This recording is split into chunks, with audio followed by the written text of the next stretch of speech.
Slow बताए थे, proportional limit बताए थे कहाँ तक होती है, यानी कि वहाँ तक stress directly proportional to strength होती है। और इसका मतलब ये होती है कि वहाँ तक स्ट्रेस लगाओगे तो मतलब बॉडी पर लोड लगाने के बाद डिफॉर्मेशन होती है, बॉडी स्ट्रेच होगी, और लेकिन जैसे लोड हटाते हैं तो पुनः शेप को रिगेन कर लेगी। उसी टाइप्स के मटेरियल को इलास्टिक मटेरियल कहा जाता है, और उस प्रॉपर्टी को इलास्टिसिटी, हिंदी में प्रत्यास्था था, वो कहा जाता है। एक कल हम डिस्कस कर चुके हैं। आज हम लोग माइल्ड स्टील जो होती है, माइल्ड स्टील करने का मतलब है जो घर सब में स्टील। तो यहाँ एक बात जानकारी और है, जो कन्वर्शन के नोट्स होती है, यानी कि चैप्टर पढ़ रहे हो, इससे रिलेटेड एग्जाम में जनरल क्वेश्चन क्या आ सकती है, वो नोट्स भेजा जा चुका है ग्रुप में। नहीं, ये देखो, ये है ना प्रत्यास्था, इसका नोट्स भेज चुके हैं कि कंपटीशन में कितना चीज़ पूछेगा इतना ही है, लेकिन हम लोग इससे कई गुना अधिक पढ़ने, सब तो पढ़ेंगे और भी वो चीज़ पढ़ चुके हैं, समझ में आएगा ना। ये तुमको वो भी हो गया कि आगे क्वेश्चन तैयारी करोगे, नोट्स है, कुछ रिलेटेड न्यूमेरिकल है, वो बना लेना, वो हो गया। नेक्स्ट चैप्टर जो सरफेस पढ़ाएंगे, कंपटीशन के नोट्स उसका भेज चुके हैं, वहाँ से बना सकते हो। तो एक साथ दो काम करना चाहते हैं। अब चलो, अब जैसे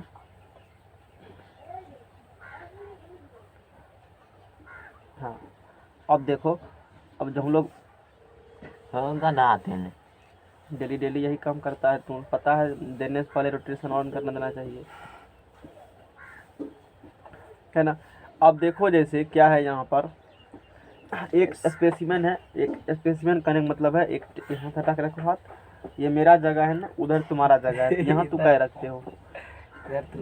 हाँ, तो ये एक स्पेसिमेन है, मतलब कह सकते हो माइल्ड स्टील। माइल्ड स्टील उसे कहा जाता है, घर से बनाने में जो सरिया यूज किया जाता है उसको माइल्ड स्टील कहा जाता है। जनरली माइल्ड स्टील का यूज होता है FY 250, उसका ग्रेड का नाम है। तो उसको क्या करेंगे, एक यूनिवर्सल टेस्टिंग मशीन होता है, UTM नहीं जानना है सुन लो, ऐसा कुछ मशीन है, उस मशीन में दे करके और इधर से फोर्स लगा कर फुल खींचा जाता है। नहीं, तो उस प्रकार से उस स्पेसिमेन का जो हम लोग पढ़ते हैं लैब में पता किया जाता है कि क्या होगा नहीं होगा, उस पर हमारी जानकारी। तो उसी को जानकारी को ध्यान में रखते हुए ये एक ग्राफ है जो कि तुम्हारे सामने में ग्राफ है, इस ग्राफ को ड्रॉ किया गया है। ये ग्राफ जो है इसको हम लोग पढ़ने वाले हैं, लोग हल्के में ले लेते, हम लोग को तो इंटर में पढ़ाया भी नहीं गया था ग्राफ, सोचेगा हो क्या है, लेकिन अब पता चलता है कितना इम्पोर्टेंट सा ग्राफ हो। ये प्रॉपर ग्राफ पढ़ाने में आधा पौने घंटा चल जाता है टेंस। स्ट्रेस उसमें भी देखा होगा आधा घंटा लगा है पढ़ाने में। Stress strain curve, curve of mild steel, mild steel, mild steel के लिए स्ट्रेस स्ट्रेन कर्व लगा रहे हैं for tension under static loading, for tension under static loading. कहने का मतलब यहाँ पर यही है, शेडिंग मतलब स्ट्रेस स्ट्रेन कर्व है, स्ट्रेट लाइन तो है नहीं, कर्व टाइप से है ना, ऐसे ऐसे कर ग्राफ बना जो देख रहे हो ग्राफ।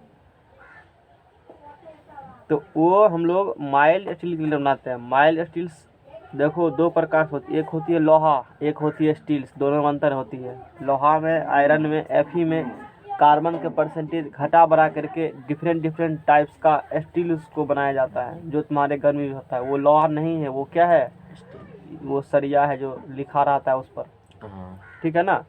तो लोहा अलग चीज़ हो गई, समझ में आएगा ना। लोहे में कार्बन का परसेंटेज इतना परसेंटेज देंगे तो इस टाइप का स्टील बनेगा, इतना परसेंटेज देंगे तो इस टाइप का स्टील बनेगा, वो होती है। हम लोग क्या पढ़ रहे हैं, माइल्ड स्टील्स पढ़ रहे हैं, जिसका ग्रेड है 250। नहीं जानना, सुन के निकाल दो, तुम्हारे काम का नहीं मेरे काम का वो चीज़ है। तो उसको डायग्राम बनाते हैं, यानी कि ये ग्राफ कैसे बनाया गया है, एक लैब में universal testing machine UTM machine होता है, सर्च मान के देख भी सकते हो, UTM मशीन होती है। उस मशीन को ऐसे करके है ना, उस लोहा को दे देते हैं और दोनों से खींचता है, और उसके बारे में अध्ययन करते हैं, तभी ग्राफ बनता है, जो ग्राफ में पढ़ने वाले हैं, ठीक है। अब देखो ग्राफ क्या होती है, उस बारे में चर्चा करते हैं ग्राफ के बारे में।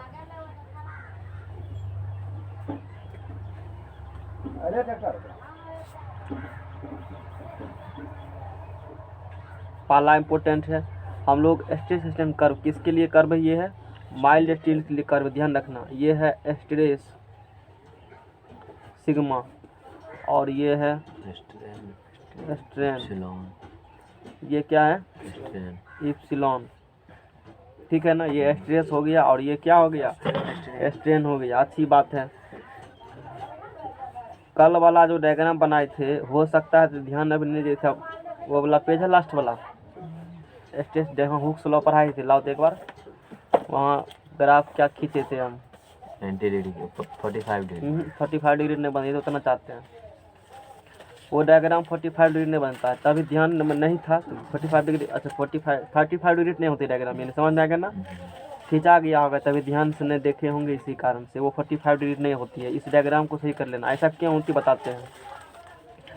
वो जो डायग्राम होती है वो ये जो वाई वाला एक्सिस है, स्ट्रेस वाला एक्सिस है, इसके ऐसे चलती है डायग्राम, वो सटल रहेगा इससे, हमारे साथ समझ रहे हो बात को। यानी कि इससे क्या चलता है पता कि अब देखो ये तो इधर स्ट्रेस हो गया, इधर क्या हो गया स्ट्रेन, इतना अब ये बिंदु का नियामक ऐसे मारो, डायग्राम खींचो, ये वाई सॉरी ये एक्स यहाँ से दूरी, यानी कि ये एक्स, ये यहाँ से क्या होगी, यहाँ देखो एक्स कितना थोड़ा सा है लेकिन वाई क्या है ज़्यादा, यहाँ बात करेंगे इसके रिस्पेक्ट में, देखो स्ट्रेस इतना हो गया यहाँ से यहाँ तक लेकिन स्ट्रेन थोड़ा सा ही है, यानी कि ज़्यादा स्ट्रेस पर स्ट्रेंथ कम हो रही है, लोड लगा रहे हो ज़्यादा, स्ट्रेस हो रही है ज़्यादा डेवलप, लेकिन खिंचाव बॉडी में कम हो रही है, ये वो होती है, कल वैसे बताना चाहिए, ध्यान नहीं रहा वैसे खींच दिए 45 नहीं होती है, बात समझ आ गया ना। ये भी पूछता है कि स्ट्रेस स्ट्रेन डायग्राम बनती है, वो जो कर्व है शुरू से जब ओरिजिन से जाती है किसकी तरफ झुकल रहेगा, स्ट्रेस एक्सिस की तरफ, वाई एक्सिस की तरफ झुका हुआ रहेगा, नंदवत नमस्कार कर रहा है, इसको समझ में आ गया ना। ये बात देखना बहुत इंपॉर्टेंट बात है, लोग वैसे खींचे ध्यान नहीं देते हैं, जैसे कल मैंने ध्यान नहीं था इस चीज़ को, अब ध्यान में आया है तो बता दिए, ज़रूरी है उसको सही करना, सब कंपनी बनाना, ऐसे डायग्राम बनाना। अब देखो अब हम लोग यहाँ क्या करने वाले हैं, इस प्रकार से है, यानी कि ये बिंदु मान लो O है और ये बिंदु मान लेते हैं क्या है A है ना, इस बिंदु को क्या कह दिया मैंने, A कह दिया, O और क्या कह दिया A कह दिया, यानी कि O से लेकर के A तक, और बिंदु A को किसको, बिंदु A को लिमिट बहुत इम्पोर्टेंट है, अभी तो कम नहीं देगा लेकिन आने वाले समय में जब इंजीनियरिंग करोगे, चाहे मैकेनिकल रखो या सिविल रखो तो कम देगा, बाकी ब्रांच पर कम नहीं देगा, क्योंकि जहाँ भी लोहा लक्कड़ से रिलेटेड है वहीं काम देगा ना। इलेक्ट्रॉनिक्स वाला का लोहा लक्कड़ कम नहीं है, कंप्यूटर इलेक्ट्रिकल वाला कम नहीं है, तो उसको नहीं पढ़ना है। मैकेनिकल सिविल को काम है क्योंकि लोहा लक्कड़ रिलेटेड है, घर बनाने में भी लोहा स्टील लगेगा, गाड़ी बनाएगा तो उसमें तो वही काम है, छुच्छे है, इसलिए दोनों का ज़रूरी है पढ़ने के लिए। एक को क्या कहते हो, ए को कहते हो proportional limit, limit of proportionality या proportional limit, limit of limit of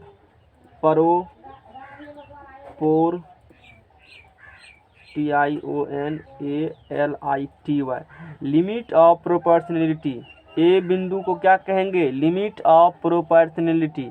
इसका मतलब क्या हुआ, हुक्स लॉ यहीं तक वैलिड है, हुक्स लॉ पढ़ियो, पढ़ाया हुआ था पहले भी साल वीडियो, वैसे लिंक भेजे थे, वो जो कल पढ़ाए थे अपलोड हो चुका है लेकिन पब्लिक नहीं किए, लेट लगता है ना सब चीज़ बनवाने में, पढ़ना चाहिए, अब दिक्कत होगा, खैर तक एग्जाम में नहीं आएगा तो फिर बातें क्या है।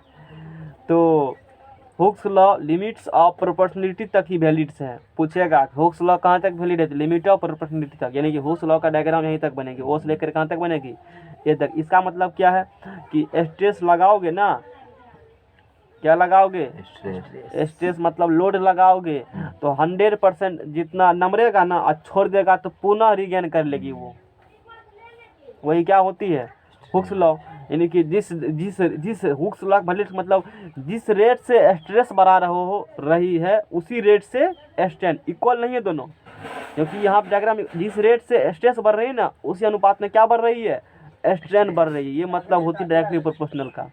अच्छी बात है। अब क्या करेंगे, ए के बाद यदि फिर लोड लगाते हो, ए तक आ चुके हो, लिमिट ऑफ प्रोपोर्शनलिटी तक आ चुके हो, ए के बाद पुनः लोड लगाएंगे हम लोग, तो ए के बाद पुनः लोड लगाने पर कुछ इस प्रकार से डायग्राम बनेगी, इसका कुछ इस प्रकार डायग्राम बनेगी। ये बिंदु क्या हो गया जी, ये बिंदु हो गया बी, ये बिंदु क्या हो गया बी, बी को कहा जाता है इलास्टिक लिमिट, बी को क्या कहोगे, इलास्टिक लिमिट।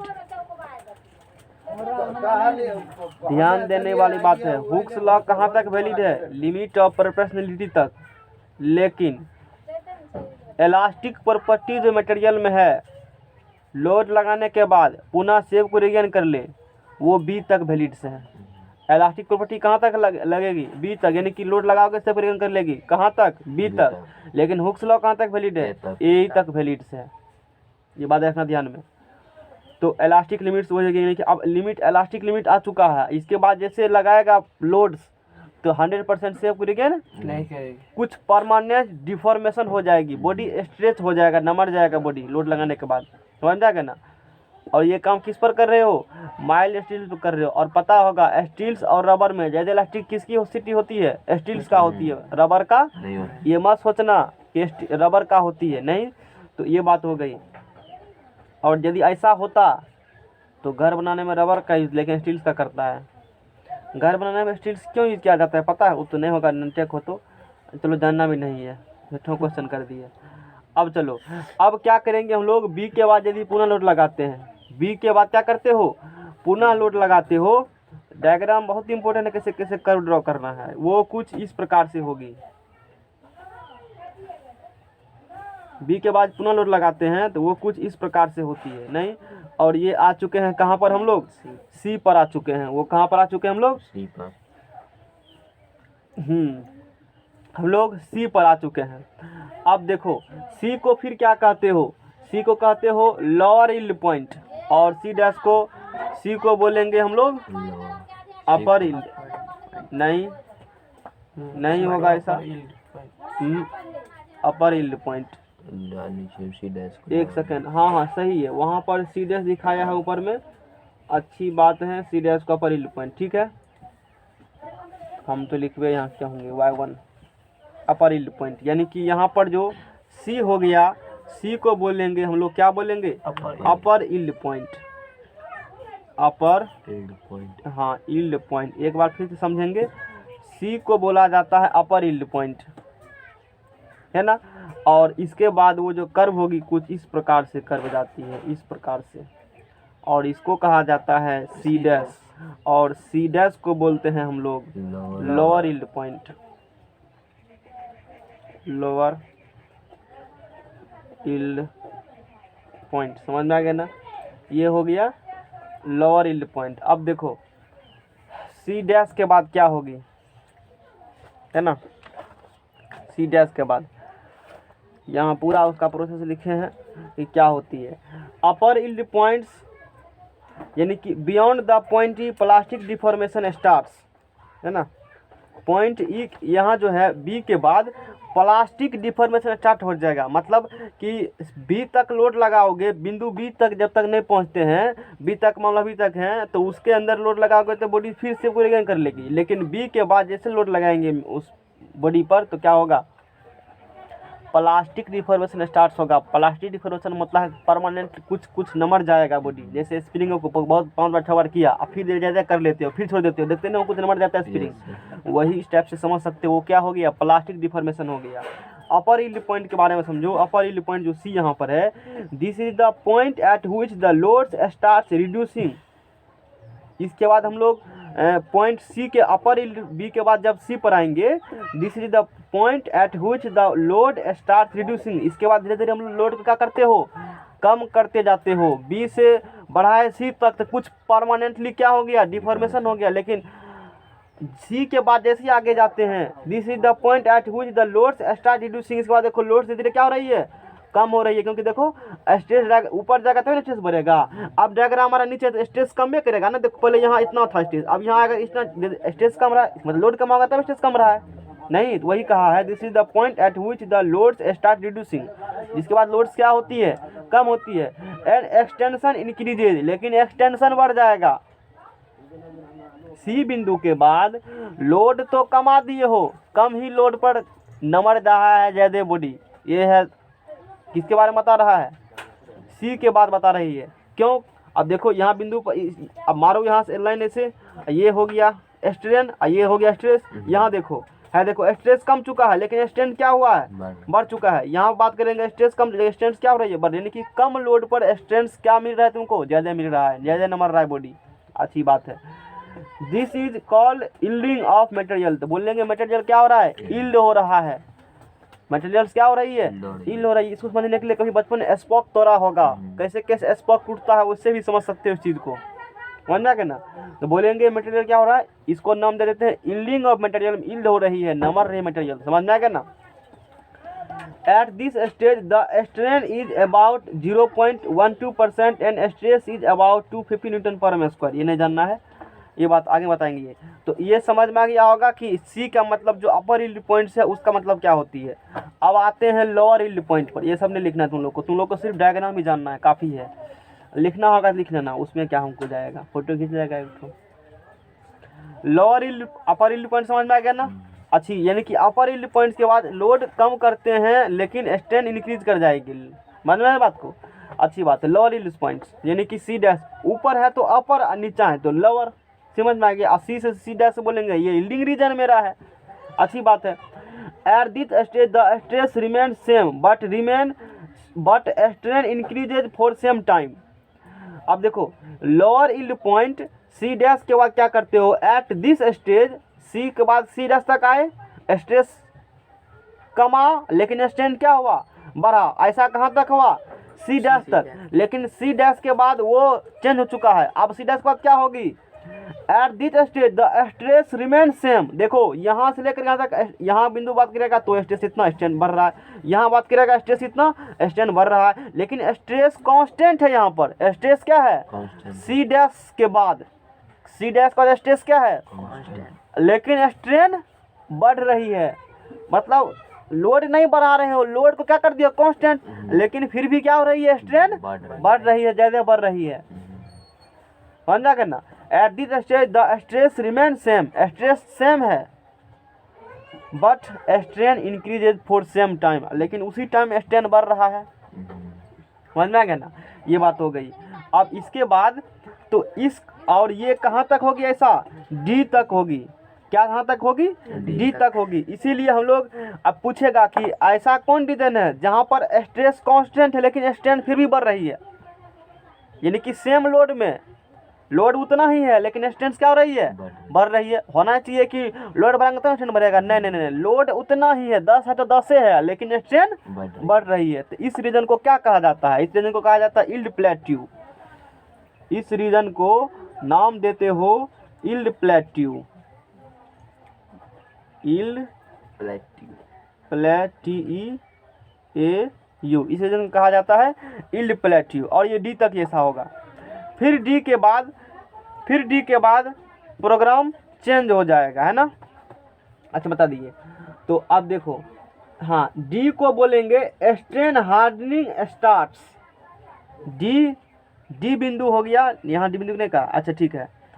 डी को बोलेंगे, अब डी पॉइंट्स पर आ गए हम लोग, डी पर आ चुके हैं ना, सी से कहाँ तक आ चुके हैं, डी तक। अब डी को बोलेंगे स्ट्रेन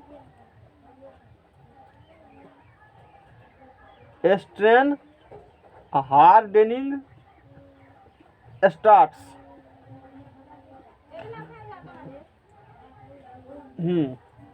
स्ट्रेन हार्डनिंग स्टार्ट्स। इसके बाद क्या होगी, इस प्रकार का कर्व होती है, यानी कि इसके बाद प्रोग्राम चेंज हो जाएगा और वो जो डायग्राम है कुछ इस प्रकार से बनेगी, ऐसे शेप में जाती है,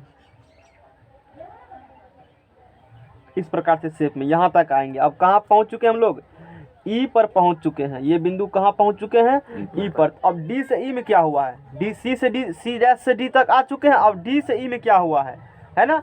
डी से ई रीजन में स्ट्रेन हार्डनिंग होती है। डी से रीजन में क्या होती है, स्ट्रेन हार्डनिंग होती है, यानी कि इसके बाद यहाँ लिखा है अल्टीमेट स्ट्रेस, है ना, वो यू हो गया अल्टीमेट स्ट्रेस। ठीक है। यानी कि इसके बाद देखो अभी क्या हो रहा था बॉडी में, अभी क्या हो रहा था, डी बिंदु पर कुछ लिखा है, सी डैश डी, हाँ E D dash constant state region called yield plateau, C dash D.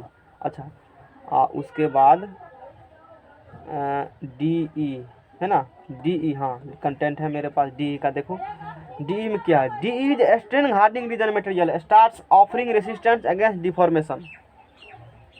कहने का मतलब है सी डैश से डी तक अभी ये देखे कि लोड सेम था, स्ट्रेस कांस्टेंट थी, लेकिन स्ट्रेन बढ़ रही है। लेकिन अब इसके बाद क्या होती है, देखो ये किसके बारे में पढ़ रहे हो, माइल्ड स्टील के बारे में। ये डायग्राम ये चलता है पता कि इतना आसानी से टूटता नहीं है स्टील। इसी कारण से मतलब ये बड़ा नट दिखाएगा, वो हम लोग घर बनाने में इसका यूज़ करते हैं, मैंने नहीं है। रबर में ये सब बात नहीं है, एक बार यील्ड प्लेट्यू आ गया तो फ्रैक्चर हो जाता है, टूट जाएगा वो। लेकिन इसमें नहीं है जुन्नट, लेकिन अच्छी नहीं जरे।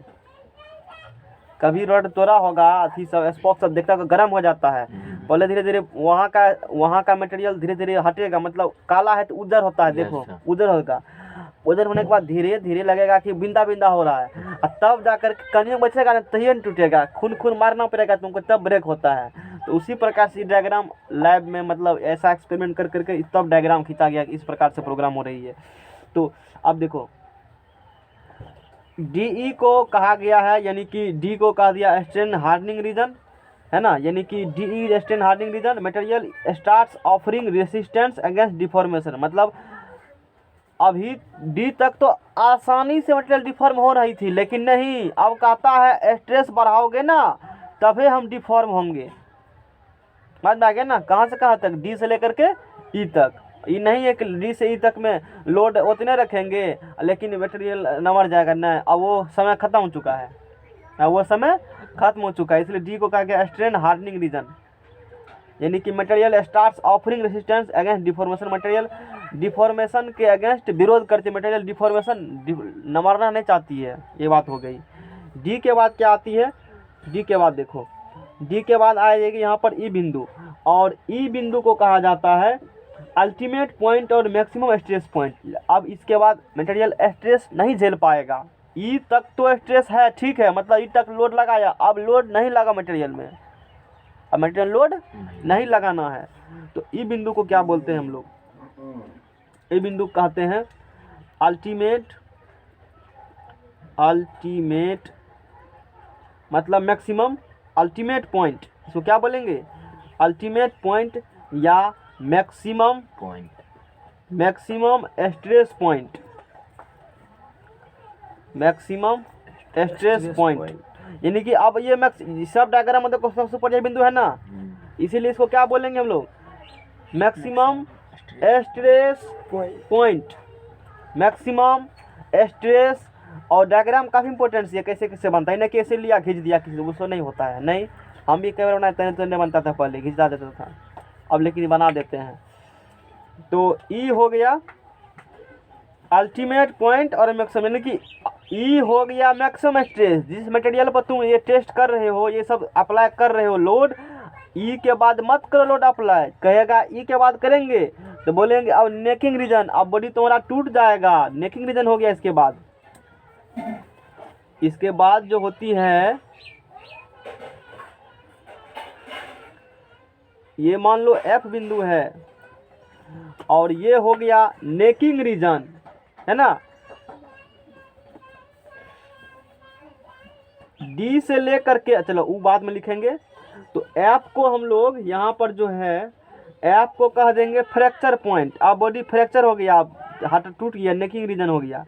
F क्या हो गया, नहीं कहते हो हड्डी में क्या थोकचा गया, टूट गया हड्डी, तो अब फ्रैक्चर चुका, अब कोई काम का नहीं, अब तोड़ दिया तुमने टेस्ट करके, जब तक तोड़ेंगे नहीं तब तक छोड़ेंगे नहीं, अब टूटा ना अब छोड़ेंगे, तब ना पता चलेगा कि घर बनाएंगे कितना लोड पड़ेगा। तो मान लो लोहा देते हो उसमें बनाने में नहीं टूटेगा, भूकंप में इसलिए भी दिया जाता है घर बनाने में लोहा, मान लो कोलर में देते हो ताकि भूकंप आएगा, लिबेगा उबेगा तो फिर लिबेगा ना, और तुमको पता हो यही चीज़ बनाए हो, इसमें यील्डिंग प्रॉपर्टी है, अब पुनः से क्या करने लगा, क्योंकि उसमें कौन प्रॉपर्टी है, इलास्टिक प्रॉपर्टी है। इसी कारण से, इसी प्रॉपर्टी होने के कारण, छोटा से कारण बताए हैं, बहुत सारा कारण होती है स्टील क्यों यूज किया जाता है, हम लोग स्टील से बिल्डिंग बनाने यूज किया जाता है। एक रीजन तुमको बताइए क्या प्रॉपर्टी बता दिए, इलास्टिक, ज़्यादा बताएंगे समझ फिर नहीं आएगा।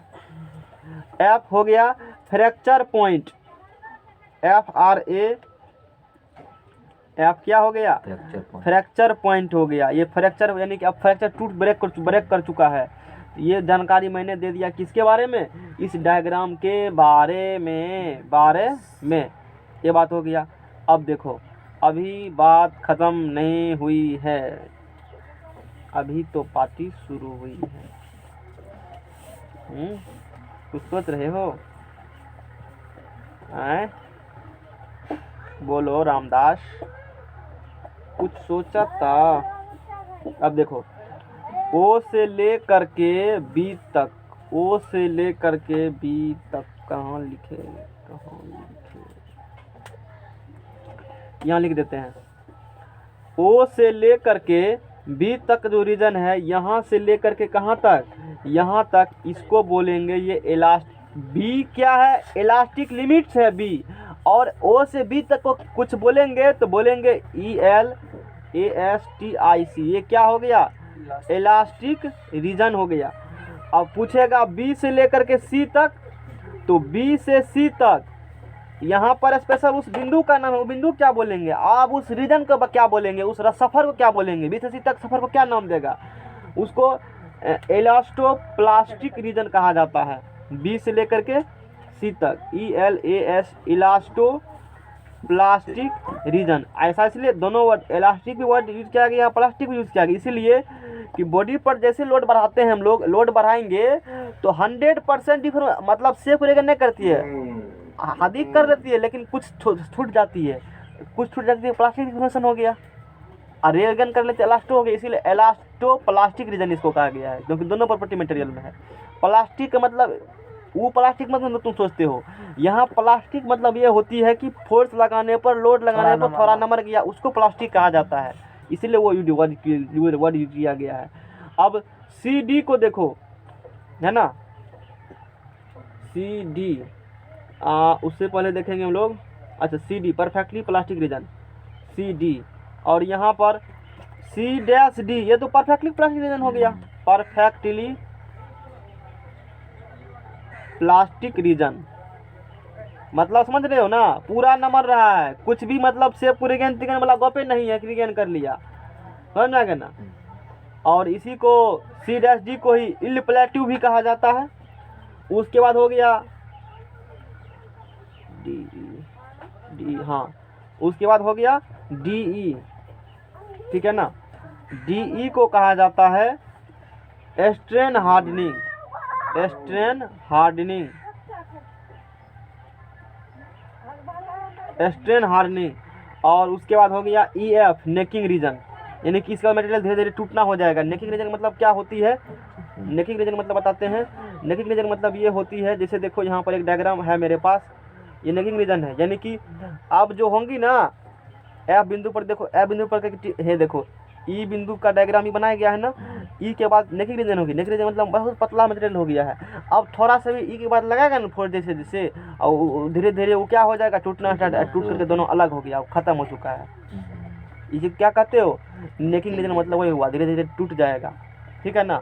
और जो कि पहले मटेरियल देखो कैसा था, पहले मटेरियल ऐसा था, लोड बढ़ाते गया, नमड़ते गया, बढ़ाते गया, नमड़ते गया, एक समय ऐसा आया, टूट गया वो, नेकिंग रीजन इन्फॉर्मेशन हो करके। इसीलिए E से लेकर के F तक को कहेंगे हम लोग, E से F तक को कहते हैं नेकिंग रीजन। इसको क्या बोलेंगे हम लोग, नेकिंग रीजन। ये बात हो गया, अच्छी बात है। ये पूरा जानकारी तुमको मिल गया इस डायग्राम के बारे में। तो F को फ्रैक्चर पॉइंट या इसको ब्रेकिंग पॉइंट भी कह सकते हो, क्योंकि F बिंदु पर मटेरियल क्या होंगी, पूरी टूट करके हट जाएगा। अब वो नहीं है कि तुम अब लोड लगा सकते हो, और डायग्राम बताया, इसको ब्रेकिंग पॉइंट भी कहते हो।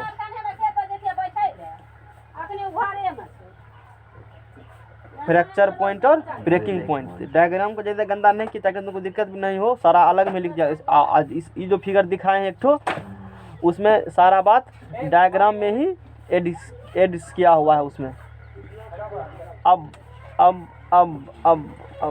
अब देखो, एक चीज़ और है इसमें दिखाना हमको। अब देखो यहाँ से,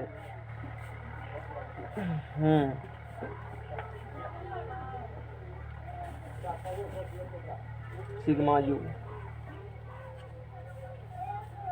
सिग्मा Y, यानी कि FY, D', इसके बाद दिखाया है, इसी को FY कहते हैं। जान लो, सिर्फ जानकारी रखना चाहिए तुमको।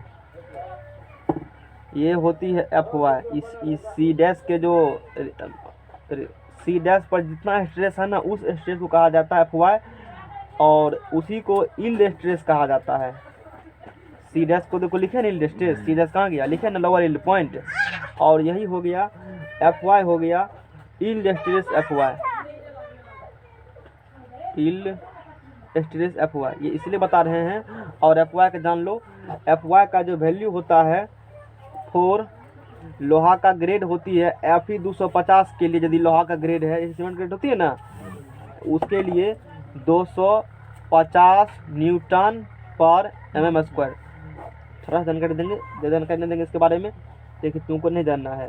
और ये क्या होती है, ये क्या होती है Fy है, Fy ये बता रहा है जब बिल्डिंग का डिजाइन किया जाता है, वहाँ बनाएंगे, घर को बनाएंगे, अब मान लो वहाँ पर लोहा का ग्रेड ले रहे हैं Fe 250 ले रहे हैं, तो तुम ये हम जानते हैं, क्या जानते हैं, अब देखो सी डैश के बाद मटेरियल में लोड उतना ही रहेगा, लेकिन स्ट्रेंथ बढ़ रही है, तो लेकिन टूटा नहीं है, टूटा वो नहीं है।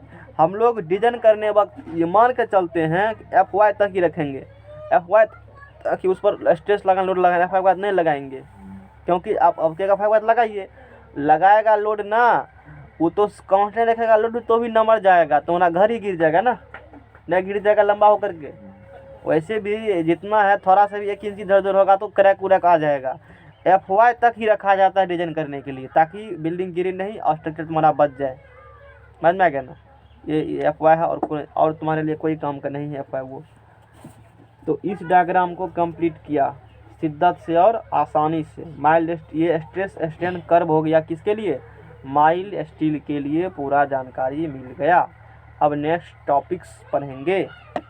लाओ हटाओ इसको, हैं इतना नहीं था पढ़ने के लिए। हिंदी वाला किताब में देखो क्या लिखल है, उसमें तो कुछ पता भी नहीं चलता नहीं। अब देखो किसी को समझने में दिक्कत भी हुआ, इंग्लिश से इरिटेट नहीं होते हो, खुजली होता होगा हो, मतलब समझ में आएगा अंदर से, ऐसा भी किसी को होता है हैं। हमको तो इंग्लिश पढ़ेगा तो और पढ़ने में हमको आसान लगेगा, आसान। हिंदी में थोड़ा दिक्कत हो जाता है स्पेलिंग के चक्कर में, क्योंकि काफ़ी समय से इंग्लिश में ही रहे हैं, तो इंग्लिश पढ़ेगा तो और अच्छा लगेगा, सारा चीज़ समझना क्या ना। अब देखो, टू फाइंड द क्वेश्चन है, टू फाइंड द एक्सप्रेशन, वो ये उसमें भी पढ़ाया हुआ है, जो तू देखा होगा ना लेक्चर मेरा, उसमें भी बताया हुआ है। To find the expression of, कितना समय लगा बताने में, अच्छा वो 20 मिनट लगा ही तेरा, कि कौन टॉपिक में कितना टाइम लगता है, हैं हम लोग को पढ़ाया ही नहीं, कैथी मार का चला गया। वो नैटेक वाला थे जिस पे मान इंटर पढ़े, उसको लगता है कोई काम है कि नहीं है, लेकिन उसको पता नहीं है कितना इंपॉर्टेंट डायग्राम है। हमको पता है इसलिए मैंने बता, देखने चाहिए नहीं, तो कहता है कभी नहीं बताएंगे, लेकिन ज़रूरी है तो बता दीजिए, जरूरी नहीं होता तो बताते ही नहीं उस बात को। Technical, to find the expression of total work done, to find the expression of total work done during expansion of elastic wire,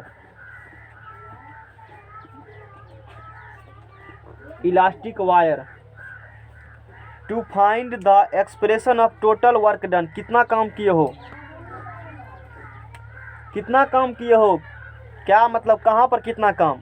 during expansion of elastic wire, एक इलास्टिक वायर पर लोड लगा रहे हैं, फोर्स लगा रहे हैं, तो कम होगा, कितना काम किया, समझ जाएगा ना। वही काम क्या करना हमको है, निकालना है। चलो निकाल लेंगे, हाँ आंसर या सॉल्यूशन कुछ भी कहो। अब मान लेते हैं, देखो यहाँ से एक क्या किए हो, मतलब गोल टाइप सिलेंड्रिकल एक इलास्टिक वायर तार लगा तो गोली होगा ना, रेक्टेंगल तो होगा नहीं, ले सकते हो, लेकिन यहाँ पर हम लोग स्फेरिकल ले रहे हैं। वो स्फेरिकल वायर इस प्रकार से है, वो स्फेरिकल वायर कुछ इस प्रकार से है, लटका हुआ इससे, ठीक है, अच्छी बात है, लटका हुआ है। और इस पर लटक करके झूला झूल रहे हो, तुम ही लटक रहे हो या कोई किसी लटका दिया है, लटका दिया। एफ लोड लग रही है, नीचे फोर्स क्या कर रहे हैं, इसको हम लोग खींच रहे हैं एफ से। शुरू में कुछ लेंथ होगा मान लेते हैं L बवगर एल, शुरू में क्या मान लेते हैं लेंथ, बवगर अच्छी बात है। ई बिंदु का नाम दे देते हैं ए, क्या नाम दे दिए ए। A अब लोड लगाएगा तो क्या होगी, नमरेगा ना, इलास्टिक मटेरियल ये है, मतलब लोड लगाने के बाद उसका लेंथ में इंक्रीज होती है। मान लिए कि लोड लगाने के बाद ये घुसक करके थोड़ा सा अभी में चेंज होगा, मतलब डायमीटर में चेंज होगा, लेकिन नेग्लिजिबल कम चेंज होगा। ऐसे समझने थोड़ा सा लंबा फिर बना दिए हैं, थोड़ा सा नमरेगा समझने के बराबर बनता है कि तुमको दिक्कत नहीं हो दिखाने में। ये एल हो गई, ये क्या हो गई, एल हो गई, यानी कि ये ए बिंदु यहाँ पर था ना, अब ये बिंदु यहाँ पर आ चुका है। लोड लगाएगा नमरेगा ना, yes नहीं नमरता है, खूब नमरता है। तो माना कि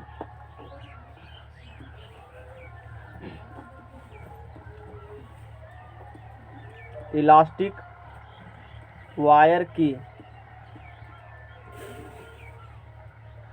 एक्चुअल लेंथ एल है, क्या मूल लंबाई कह दिया है, ऐसे लिखा था लैंग्वेज नहीं होता नीला पीला। माना कि इलास्टिक वायर की एक्चुअल लेंथ कितनी है, एल है। शुरू में कितना लेंथ था, जिस वक्त लोड ने लगाए थे उस वक्त, जिस वक्त लोड ने लगाए थे शुरू में एल लोड था। लेकिन लोड जैसे लगाएंगे, एफ बल लगने के कारण, एफ फोर्स लगने के कारण, due to acting F force length of wire is increasing small L. F force लगने के कारण तार की लंबाई में, वायर की लंबाई में कुल वृद्धि एस बराबर स्मॉल एल है, ये बात मान लिया। अब देखो, इसीलिए बल द्वारा किया गया अल्प कार्य, पंखा चला दें हैं, एसी चलाते हैं। आओ किया गया, कोई दिक्कत नहीं है। ठंडा पानी कहीं रखा होगा एक बाल्टी में, एकदम पता करो, उस पानी से जलधार कर लेना।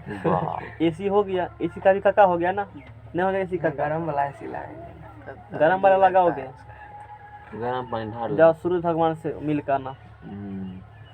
बल द्वारा किया गया अल्प कार्य। अब देखो, ऐसा थोड़े है कि एकाएक एफ फोर्स लगाए, एकाएक एल लेंथ बढ़ गया है, ऐसा तो नहीं हुआ होगा। फोर्स एफ लगाया होगा, पहले थोड़ा सा भरा होगा ना, छोटा लेंथ कम लेंथ डीएल भरा होगा मान लेते हैं। एफ फोर्स लगाए हैं तो एक के बाद थोड़े लगाए धए पूरा एल बढ़ गया, ऐसा नहीं होती है, धीरे धीरे बढ़ती है। जब एफ फोर्स लगाने के बाद स्मॉल लेंथ डीएल बढ़ा, तो उस स्मॉल लेंथ डीएल बढ़ने में कितना कम करना पड़ा तुमको, मतलब कितना बल लगाया तो कम किया होगा ना, कितना कम मेहनत किया तो बढ़ा वो डीएल लेंथ, उसीलिए लिखा गया बल द्वारा किया गया अल्प कार्य। फोर्स एफ ही लगाना है, काम अल्प करेंगे, मतलब छोटा सा लेंथ बढ़ाएंगे, ज़्यादा कम नहीं, कम करिए ठहर मान लो, ठीक है। दैट इज वर्क बराबर बोलो फार्मूला क्या पढ़ा था उस चैप्टर में जब पढ़े थे, आज से कितना साल पहले, लाखों वर्ष पहले पढ़े थे। बोलो जल्दी से, जल्दी कहो, क्या तुम बोलो। फोर्स गुना हैं, फोर्स गुना क्या करे, तुम बोलो। नहीं यार दोस्त बताओ, कहाँ देख रहे हो, कोई पैसा उसा है क्या, बताओ, मुझे पता है, तुम बोलो। फोर्स इनटू डिस्प्लेसमेंट और कुछ पढ़े थे, अरे डब्लू बराबर नहीं पढ़े थे, एफ एस कॉस थीटा, ने बोले थे मत आप रखे भर दिन रखे हो 10 किलो का वेट, लेकिन फिजिक्स लैंग्वेज में काम नहीं किए हो, पैसा नहीं मिलेगा। फिजिक्स का लैंग्वेज में काम तभी होगा जब बॉडी का क्या हो, डिस्प्लेसमेंट हो। तुम दूसरी जगह जाओगे तभी काम हुआ। अब हर दिन खड़े रहो होम गार्ड वाला काम लेकर के तो टका नहीं देंगे, क्योंकि कहेंगे कोर्ट कहेगा काहे दी जाए टका, कहेंगे वर्क बराबर क्या होती है, कहेगा force F S cos theta, बोलेंगे डिस्प्लेसमेंट हुआ उसका थीटा क्या होगा 0, और थीटा 0 तो यानी कि वर्क बराबर 0, तो वर्क ही नहीं करेगा तो पैसा कैसे देंगे, कहेंगे वो सब गप नहीं होता है, टका दो यहाँ। बहुत फिजिक्स पढ़ लिए हो हैं, नहीं समझ में आया। पर दिन लेके माथा आप खड़ा हो तो डब्लू बराबर हम लोग क्या पढ़े थे, एफ एस कॉस थीटा पढ़े थे ना, हैं पढ़े थे ना, एफ एस कॉस थीटा नहीं पढ़े थे। बॉडी यहाँ पर है ना, ऊपर से 5 किलो धरल है, बल तो लग रही है, लेकिन क्या घर से किधर गया, एस डिस्प्लेसमेंट क्या हो गया उसका, डिस्प्लेसमेंट रखेगा 0, तो वर्क बराबर क्या हो गया ये फोर्स तो लग रहा है, काम तो कर रहा है, लेकिन उसका डिस्प्लेसमेंट क्या है? भर दिन वहीं खड़ा है, उसका डिस्प्लेसमेंट हुआ ही नहीं। तो बोलेंगे एस बराबर 0, 10 साहब को कहेंगे डब्ल्यू बराबर 0, तो फिर रुपा कहाँ? वर्क नहीं तो काम रुपा नहीं। कहेंगे बहुत फिजिक्स पढ़ लो ना। सब जगह सब चीज़ अप्लाई नहीं कर सकते, इससे सीखने मिलता ही है नहीं। सब जगह सब एग्जाम्पल या सब जगह कोई भी बात, अब कोई मान लो गलत काम कर रहा है तो गलत एग्जाम्पल उसको देख समझा देता है, मतलब सही कर देता है साबित। इसीलिए हर एक जगह हर एक एग्जाम्पल सुटेबल नहीं होते, कहने का मतलब मेरा यही है। बात समझाएगा ना? तू तो समझ रहे हो ना वो आदमी काम कर रहा है, लेकिन यहाँ तक कर रहे प्रूफ के साथ नहीं काम कर रहा है। तो प्रकृति में ऐसा बहुत सारा एग्जाम्पल इसलिए बताना चाहते हैं कि काम गलत हो या ऐसा कुछ भी हो, वहाँ पर ऐसा एग्जाम्पल शूट कर देगा, लगेगा कि बहुत बढ़िया है, तुमको पता नहीं चलेगा, वो जरूरी है। ठीक है ना? इसलिए भावना समझो। डी डब्ल्यू बराबर क्या होंगे? एफ गुना डी एल हो गया। डी डब्ल्यू बराबर क्या हो गया? एफ गुना डी एल हो गया।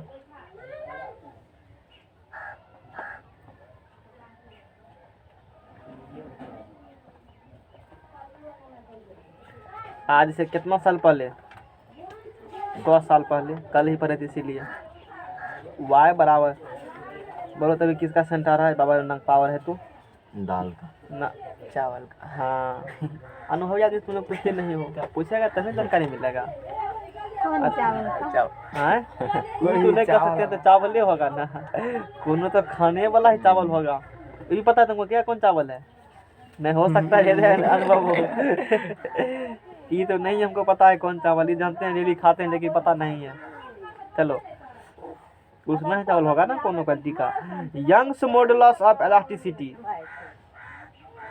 Young's modulus of elasticity. Young's modulus of elasticity कल बात किए थे। यंग्स मॉडुलस ऑफ इलास्टिसिटी क्या होती है? कल जब बात किए थे, लॉन्गिट्यूडिनल स्ट्रेस बटे लॉन्गिट्यूडिनल स्ट्रेन, यानी कि वो यंग्स मॉडुलस को हम लोग और कई सिंबल से बताए थे, लेकिन यहाँ पर हम लोग किस सिंबल बात करेंगे? वाई का, फिर वाई ही कहते हैं। तो यंग्स मॉडुलस ऑफ इलास्टिसिटी का हम लोग बात किए थे, तो फार्मूला आ गया था, याद करो। फार्मूला आया था एफ एल बटे ए गुना क्या आया था? एफ एल बटे ए गुना डेल एल। वहाँ डेल एल एक्सपेंशन माना था, यहाँ एक्सपेंशन क्या मान लिए हो? एल मान लिया एक्सपेंशन, मतलब एल के लिए इतना। क्या ये फार्मूला था?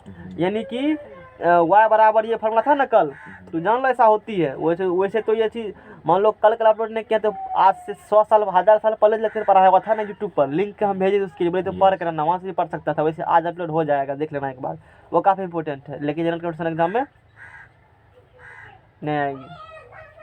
इसलिए ना हम लोग जितना जानते हैं, मान लो कि एग्जाम कहीं निकलता, अरे जो जानते हैं कुछ भी नहीं करता है, इसलिए दिक्कत है ना। मेन बात, सब बात नहीं पूछता जितना जानते हैं। इतना मैथ पढ़े क्या पढ़े नहीं पढ़े, जनरल सब जानते हैं, जनरल कुछ भी नहीं पता है। उसको सिर्फ पता है अकबर के जन्म कब हुआ, बीरबल कब जन्म, यही है पता, अकबर बाबर कब लड़ा था, जो भी समथिंग है। लेकिन यही दिक्कत है, जानते हो तो क्या, उससे दिक्कत नहीं है। एग्जाम में क्या पूछता है वो जानकारी ले लो तभी नौकरी मिलेगा। जैसे इतना सब चीज़ मैथ सॉल्व कर देंगे, कुछ एग्जाम में भी नहीं करेगा तो बैठ तो हो गया हूँ। लेकिन कहीं ना कहीं जरूर है। तो फोर्स बराबर बोलो यहाँ से, फोर्स बराबर वाई ए एल बटे, सॉरी वाई, हाँ ठीक है, अब बटे में ये एफ एल हो गया, बटे में कैपिटल एल हो गया, ये निकल गया, फोर्स बराबर निकल गया ना। ये क्या पढ़े थे हम लोग? Young's modulus of elasticity F बराबर वाई ए एल बटे एल। स्मॉल एल क्या है? इंक्रीमेंट टोटल कितना वो है, लेकिन यहाँ पर चेंज कितना माने हो, हाँ ठीक है। तो बोलो इम्प्लाइज दैट डी डब्ल्यू बराबर एफ बराबर पुट करो वाई ए एल बटे एल गुना क्या होगा? D L.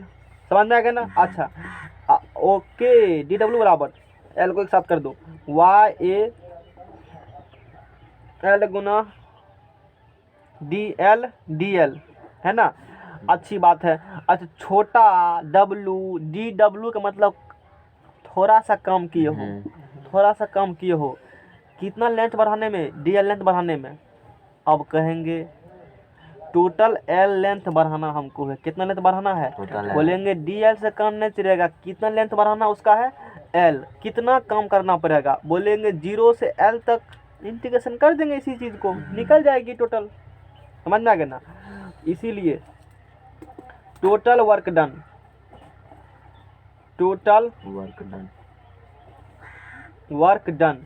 Total work done that is integration करो DW का, इसका भी क्या करना है, इंटीग्रेशन कर देना है, YAL गुना LDL, 0 से कहाँ तक। अब देखो ये तो कांस्टेंट होगी YA, यंग्स मतलब भी कांस्टेंट, एरिया भी कांस्टेंट, L भी कांस्टेंट, ये मान के हम लोग चल रहे हैं कि इसका क्रॉस सेक्शन एरिया कांस्टेंट ही रहेगी, ये समझ लो, इसीलिए फिगर ऐसे कर बनना तो छोटा कर बनाता, मत समझ में ना। ये मान के चले कि बड़ी नहीं मिलेगा तो एरिया क्या हो गया, उसका कांस्टेंट रहेगी, उतना नहीं चेंज होंगे एरिया में, लगभग मतलब पॉइंट टू में दिमाग में उतना लगाते हैं, ठीक है ना। तो DW की इंटीग्रेशन बोलो, W होगा W टोटल वर्क डन, ये निकला था ना हमको, कितना काम करना पड़ेगा टोटल, तो YAL 0 से कहाँ तक, L तक LDL, जो यहाँ वही यहाँ रहे, बोलो इंटीग्रेशन, पवन बोलेगा, शांत रहो सब, तुम लोग हल्ला कर डिस्टर्ब हो जाता है उसको, सोचो बढ़िया से, बराबर YA/L, जो यहाँ वही यहाँ, पावर में ये क्या होगा, जुटेगा, उतना ही से क्या होगा, 0 से कहाँ तक, L तक, इम्प्लाइज दैट W बराबर कितना टाइम हुआ है। अच्छा अभी हम लोग अगला चैप्टर कर सकते हैं, तो YA/L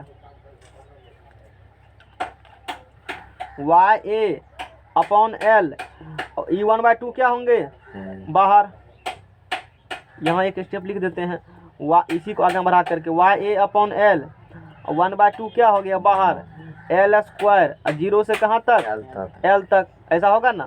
तो अब देखो L की जगह L बैठाएगा, L ही रहेगा, अब माइनस क्या होंगे, 0, नेक्स्ट पेज लाओ, लाना ही पड़ेगा, हम सोचिए काम चला लेंगे उसी में, हटाओ पेज को, फूल देख जाए तो देखेंगे कैसे हम क्या बताए, ऐसे करना दो, ऐसे बोलेगा उठानेगा, हैं पवन को दे देंगे, कोई दिक्कत, तूने लेना, लेने वाला कमी थोड़े, लिखल का सब ले लेगा। अब देखो कैपिटल W बराबर क्या होंगे, यहाँ से YAL, ये 0 घटाएगा कुछ फर्क नहीं पड़ेगा, नहीं L² क्या होंगे, 2 होंगे, L² 2 निकल गए। अब देखो इसके बाद क्या करना है, अब इसके बाद इसको ऐसे लिख सकते हो, अरेंज करेंगे, 1/2 YA/L बटे, ये 1/2 बाहर कर दिए, YA/L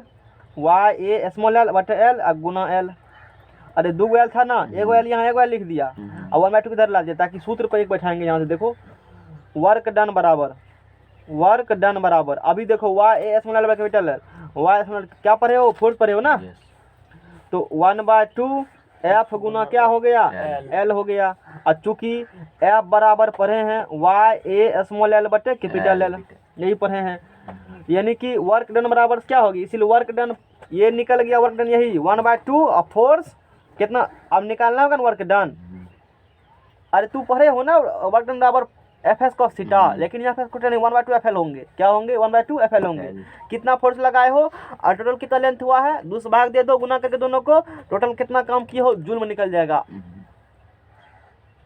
वर्क का मात्रा क्या होती है, अरे जूलन होगा ना, इतना जूल कम, कितना जूल कम किया, नहीं होती है, होती है तो होती है। अब निकालेंगे work done on per unit value निकालेंगे, इसीलिए